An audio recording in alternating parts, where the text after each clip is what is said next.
So, it took me a while to come up with a director that I wanted to talk about for this presentation.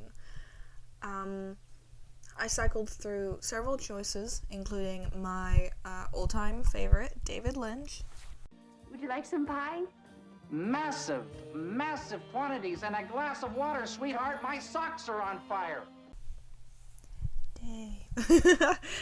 Wes Anderson, who was the director who inspired me to attend freestyle in the first place.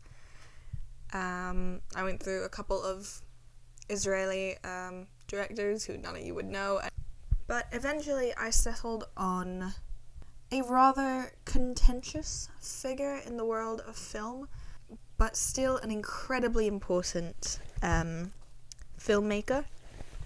So I hope you enjoy this.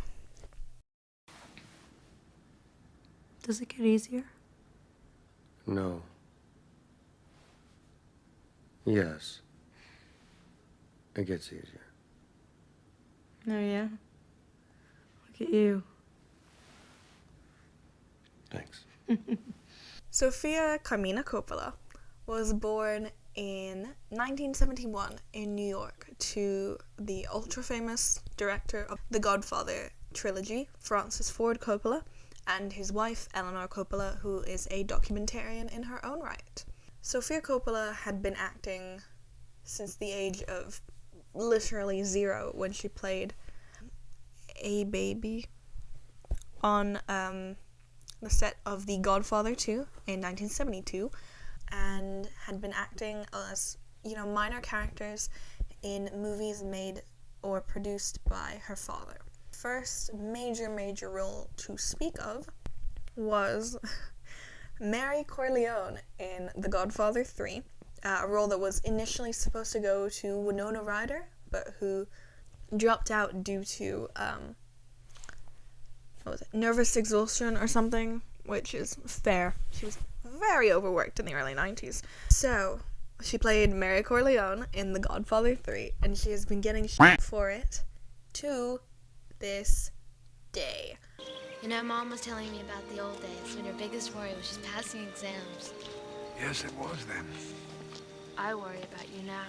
It was very bad. She won 2 Golden Raspberry Awards that year, or Razzies. One for Worst Supporting Actress and one for Worst New Star. She started stepping away from the acting world and stepped into the director's chair, directing a couple of short films throughout the 90s until the year 2000, when her first ever feature film, The Virgin Suicides, came out.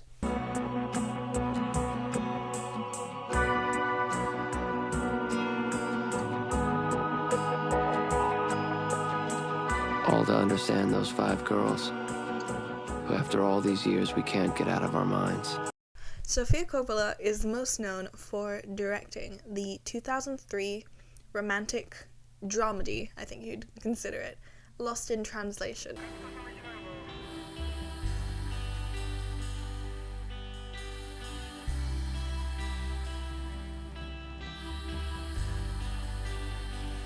Lost in Translation is a very important film because it earned her a nomination for Best Director. She was the 4th ever woman to be nominated for it. 4 out of 7.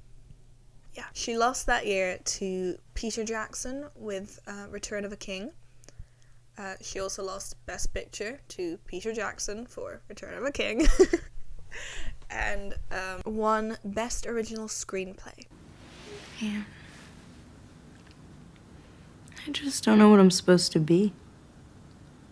I tried being a writer, but I hate what I write, and I tried taking pictures, but they're so mediocre, and every girl goes through a photography phase. Like horses. Take dumb pictures of your feet. My favorite of her movies is 2006's Marie Antoinette, which is my favorite costume piece of the 21st century so far. Oh, context, I'm a costume designer. That's why this is important. So, In terms of style, Sofia Coppola's movies have often been criticized as girly. What I mean by that is that they tend to be considered style over substance, which is just not true. Her movies are very well written with great fleshed out characters for the most part. She uses a lot of color in her movies, in terms of the clothing that characters wear, in terms of the color correction and the colors of the frames. A lot of nice symmetrical shots. She has especially in Lost in Translation, she uses shots where the camera stays fairly steady and things happen around it, which I think to be very cool. Her movies are often considered to be very feminine because they focus primarily on female characters. It is worth noting that her movies do not feature many characters of color. Even in something like Lost in Translation, which takes place in Japan, the emphasis is only ever on the white English-speaking characters. She pulls what I like to call an Isle of Dogs. There are characters who are speaking in another language, but you just don't translate what they're saying, so it's hard for the audience to connect with them, which I took a bit of an issue with. ウイスキーがあります。わかりますね。感情を込めて、ゆっくりとカメラを見て、優しく。It's fine to not know how to write characters of color, but when you never try, it's a bit bad. Which is a very valid critique of her work, I will say. But I'm here to argue that she actually faces a lot more criticism than I think is warranted.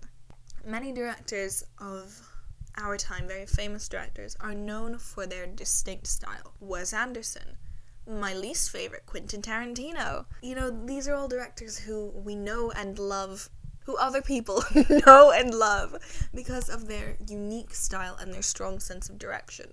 But I find it very interesting that when a female director does the same thing, everyone cries style over substance. It's dismissed as girly, and she's accused of only getting to where she was because her father paid for it, which there's no doubt that her father helped her get to where she. There's also no doubt that she got the nomination thanks to her father, because the Oscars are a joke. This is gonna come back to bite me in the ass, isn't it? Okay.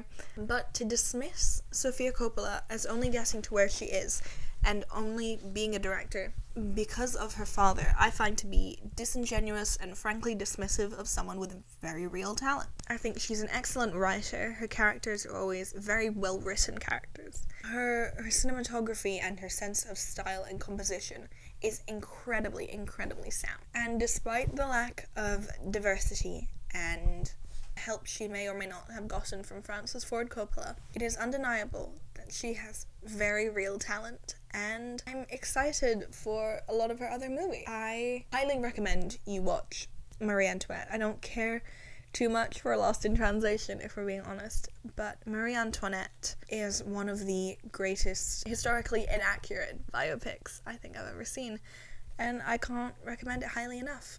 If you're looking for a director with very strong stylistic integrity and a strong stylistic vision, Sofia Coppola is one who I would absolutely recommend. If you're looking to diversify your very male-dominated watch list and list of directors, she's also a director that comes highly recommended by me. So I hope you will enjoy her movies as much as I do.